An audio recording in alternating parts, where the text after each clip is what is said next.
Hello everyone, good evening. ये video बहुत important होने वाला है। इसमें मैं आरओ एरो मेंस और यूपीपीसीएस 2024 का मेंस इन दोनों के कंबाइंड टारगेट को शेयर करने वाला हूँ।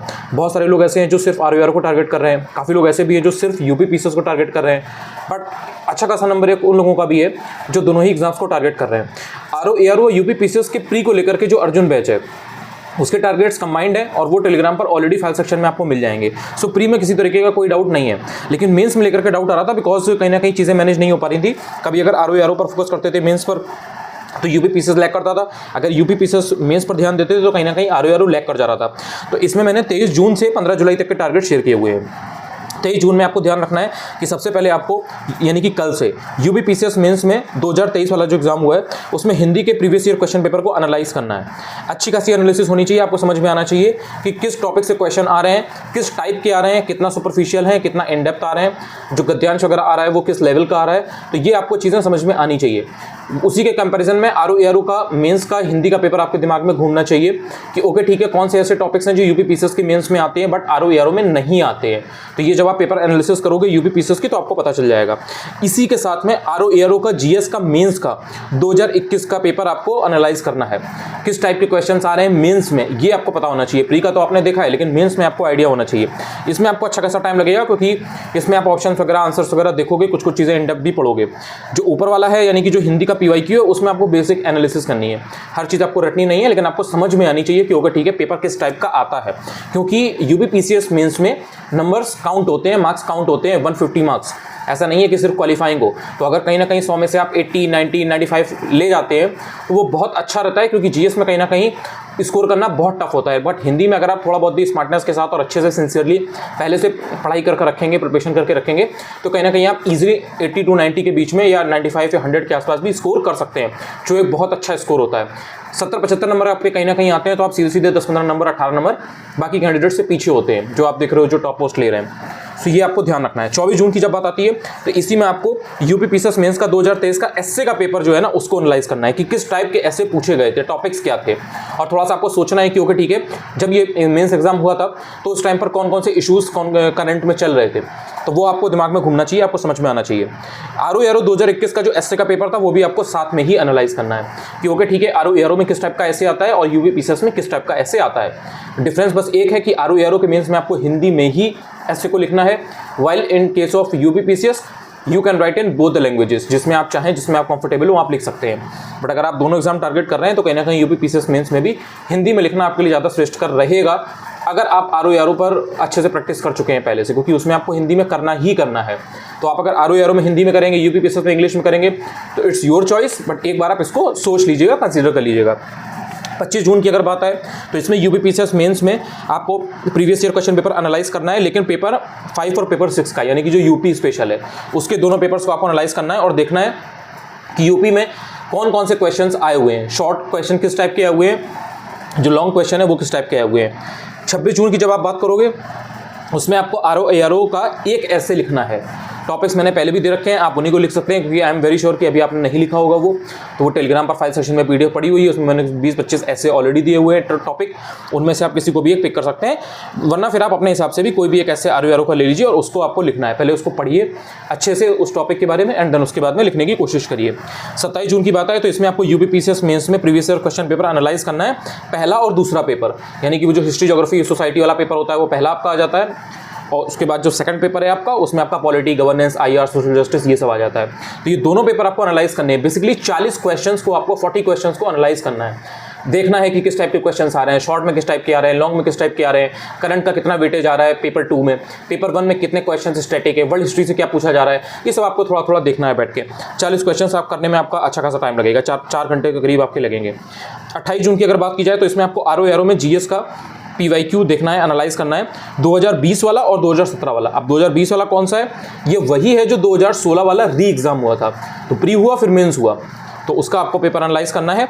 जब आप आरओ एरो का 2020 वाला पेपर एनालाइज करोगे तो आप देखोगे कि उसमें काफ़ी चीज़ें आपको यूपीपीसीएस के प्री से मिलती जुलती दिख रही हैं, यानी कि जो चीज़ें यूपीपीसीएस के प्री में आई हुई हैं वो काफ़ी चीज़ें मेंस में भी आपको देखने को मिल रही हैं। 17 वाला ऑब्वियसली आप करेंगे, 29 जून की जब बात आएगी तो इसमें आप यूपीपीसीएस का मेंस का पीवाईक्यू एनालाइज करेंगे, लेकिन यहाँ पर पेपर 3 और पेपर 4 आ जाएगा। यानी कि जो आपका इकोनॉमी वाला पूरा पेपर है वो आ जाएगा, उसमें फिर आपका एनवायरनमेंट वगैरह आ जाता है, साइंस टेक आ जाता है। Paper 4 as you already know कि एथिक्स, इंटीग्रिटी और एप्टीट्यूड है। तो इन दोनों ही पेपर्स के 20-20 क्वेश्चंस को आपको ढंग से एनालाइज करना है। इसके बाद बात आती है 30 जून की। इसमें आपको आरओ का एक और ऐसे लिखना है, ठीक है। तो आपको ध्यान रखना है कि जब जब ऐसे शेड्यूल्ड है तो उसमें आपको लिखना है, कैसा भी लिखे, it doesn't matter much. Starting में बहुत अच्छा ऐसे आप नहीं लिख पाएंगे अगर आपने पहले कभी नहीं लिखा है या प्रैक्टिस नहीं की है। व्हाट रियली इंपॉर्टेंट इज कि आप शुरू करें। अगर आप शुरू करेंगे तो धीरे धीरे आपको चीज़ें समझ में आने लगेंगी। आपकी एक दिन में प्रोग्रेस नहीं होगी, लेकिन अगर आप रोज इसी तरह से करेंगे या हर हफ्ते में एक या 2 बार अगर आप करते रहेंगे तो एक दिन ज़रूर हो जाएगी। तो इसलिए आपको समझना है कि प्रोसेस को छोड़ना नहीं है। धीरे धीरे ही आपके एस्से में, आपकी राइटिंग में फ्लो दिखाई देगा, कंसिस्टेंसी आएगी, आप पैराग्राफ को जोड़ना सीखेंगे, आपको पता चलेगा कि किस टाइप से कोटेशन वगैरह देते हैं। तो वो धीरे धीरे ही आता है, लेकिन आप उसके लिए ज़रूरी है कि आप उसमें एफर्ट्स मारें। इसके बाद बात आती है 1 जुलाई की। 1 जुलाई से आपको यूपीपीसीएस मेंस का 2022 का हिंदी का पेपर एनालाइज करना है। जैसे आपने 2023 का किया ना, वैसे ही आपको 2022 का करना है। 2 जुलाई को आरओ 2 घंटे आपको वोकैबुलरी तैयार करनी है। वोकैबुलरी 2 घंटे आपको अच्छे से पढ़ना है, उसको बार बार जो रटने वाली चीज़ें हैं उनको कई बार आपको अच्छे से रिवाइज करना है, सो आपके दिमाग में वो एकदम टिक जाए, बैठ जाए। 3 जुलाई की अगर बात की जाए तो इसमें आपको यूपीपीसीएस मेंस 2022 में ऐसे जो आए हुए थे प्रीवियस ईयर क्वेश्चन पेपर, उसको आपको एनालाइज करना है। साथ ही आरओ ऐसे जो 2017 वाला था मेंस वाला, वो भी आपको देखना है कि 2017 में आरओ में किस टाइप के ऐसे मेंस में पूछे गए थे। अगर 4 जुलाई की बात की जाए तो इसमें आपको यूपीपीसीएस मेंस 2022 के ही पेपर 3 और पेपर 4 इनको एनालाइज करना है। 5 जुलाई की बात की जाए तो इसमें पेपर 1 और 2 को भी आपको एनालाइज कर लेना है। इससे आपका 2022 और 23 यहाँ पर 5 जुलाई को अच्छी तरह से एनालिसिस हो चुकी होगी। आप इस सिचुएशन में होगे कि आप समझ पा रहे होगे कि किस टाइप के क्वेश्चंस आते हैं, किस टाइप के नहीं आते हैं। 6 जुलाई की अगर बात की जाए तो यहाँ पर आप आरओ का एक और ऐसे लिखेंगे, ये आपका 3rd ऐसे होगा। 7 जुलाई की अगर बात की जाए तो यहाँ पर आप आरओ का जीएस का पीवाईक्यू, जो अभी तक आपने previous year question paper GS के पढ़े हैं ना, उनको आप रिवाइज करेंगे मेंस में, जितने भी पेपर आपको मिल जाए। 8 जुलाई की जब बात आएगी तो उसमें आप 4 घंटे वोकैबुलरी को देंगे आरओ की। उससे आपकी वोकैबुलरी और स्ट्रांग होगी। तो आपने जो भी रटने वाली चीज़ें रट रखी हैं उनको आप भूलेंगे नहीं। तो वो रिदम में रहना, मोमेंटम में रहना, इट इज़ वेरी इंपॉर्टेंट। 9 जुलाई की जब बात आएगी तो इसमें आप यूपीपीसीएस मेंस 2021 का एस्से का और हिंदी का दोनों ही पेपर्स को, जो प्रीवियस ईयर क्वेश्चन पेपर है उसको आप एनालाइज करेंगे, देखेंगे किस टाइप के एस्से पूछे गए थे और किस टाइप की हिंदी में चीज़ें आई थी, क्या कोई समानता थी, कोई सिमिलैरिटी थी 2023 के 22 के पेपर से 2021 के पेपर में।